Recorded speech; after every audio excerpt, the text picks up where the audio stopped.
नमस्कार दोस्तों, हमारे चैनल ज्ञानधरस टीपी में आपका स्वागत है। मैं आशीष कुमार आज फिर आपके लिए ओशो की एक नई कहानी लेकर आया हूँ, जो कि आपके जीवन में परिवर्तन ला सकती है, आपकी सोच में परिवर्तन ला सकती है और आपके जीवन को भी बदल सकती है।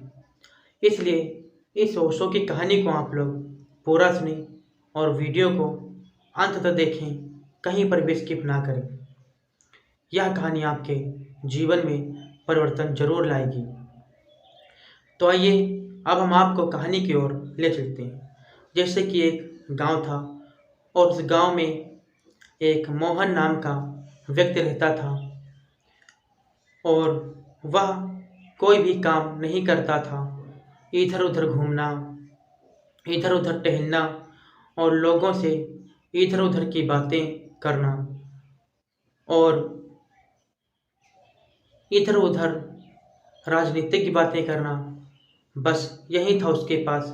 लेकिन कोई अगर उससे काम को कहता तो वह उससे मुंह मोड़ करके चला जाता।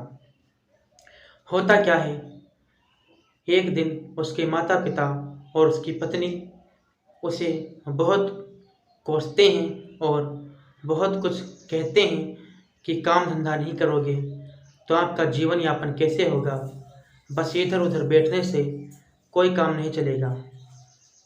तो मोहन वहाँ से गुस्सा करके उठ करके चला गया। फिर वह शाम को आता है और बिस्तर पर लेट जाता है और फिर वह सो जाता है। लेकिन सुबह होते ही उसकी पत्नी को बहुत गुस्सा आया और उसने मोहन को उठाया बिस्तर से और कहा कि घर से निकल जाओ और आज शाम को आना तो कुछ कमा कर आना, अन्यथा आज घर में आना नहीं। तो मोहन को घर से उसकी पत्नी निकाल देती है।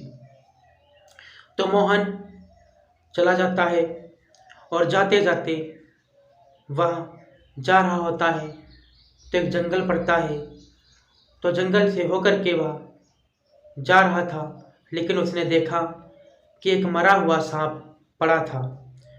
तो वह सोचने लगा कि यह तो सांप मरा हुआ पड़ा हुआ है, अब इसका मैं क्या करूं, यह हमारे कौन से काम में आ सकता है, वह सोच ही रहा था।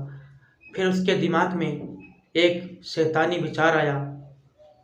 उसने सोचा कि चलो इस सांप को मैं अपने घर पर ले चलता हूँ और मेरी पत्नी डर जाएगी, फिर वह हमसे काम को नहीं कहेगी।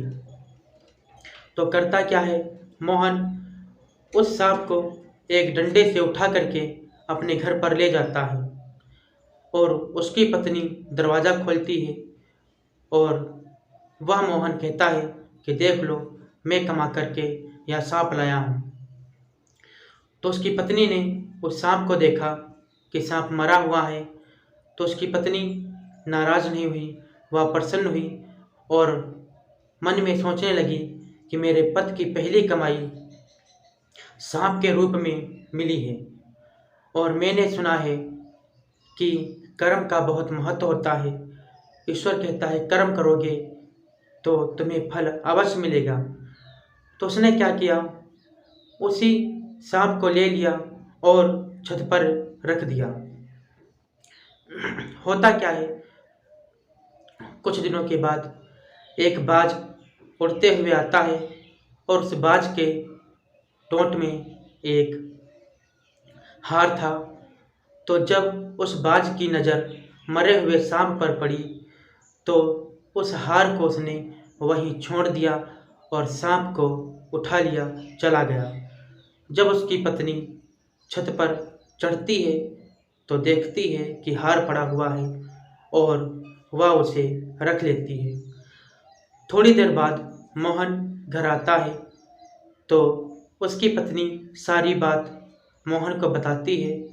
तो मोहन समझ गया कि कर्म का महत्व ज़्यादा होता है और इसलिए उसकी पत्नी ने कहा कि इस हार को बेच दो और कोई अच्छा व्यापार कर लो। तो वह जो मोहन होता है उस हार को लेता है और एक सुनार की दुकान पर उसको अच्छे दामों में बेच कर आता है और एक अच्छा व्यापार शुरू कर देता है और फिर उसका व्यापार और उठ जाता है। फिर वह पैसे वाला बन जाता है और वह इज्जत की ज़िंदगी जीने लगता है। तो मित्रों, मैं आशा करता हूँ आपको यह ओशो की कहानी अच्छी लगी होगी, क्योंकि इस कहानी के माध्यम से हमें यह सीख मिलती है कि हमें बैठे नहीं रहना चाहिए, चलते रहना चाहिए और कुछ ना कुछ हमें कर्म करते रहना चाहिए, क्योंकि चलता हुआ पानी निर्मल होता है और जो ठहरा होता है वह पानी सड़ जाता है। अगर पैर दिए हैं ईश्वर ने तो चलो, रुको मत, पैर पसार कर लेटो मत, चलते रहो। तो ओशो समाज को यह बताना चाहते हैं कि कर्म करो, और भागवत गीता में भी कहा गया है कर्म करो, फल की चिंता मत करो। मैं आशा करता हूँ आपको यह कहानी अच्छी लगी होगी और मैं अगली वीडियो में मिलूँगा एक नई कहानी के साथ। तब तक के लिए दोस्तों, नमस्कार।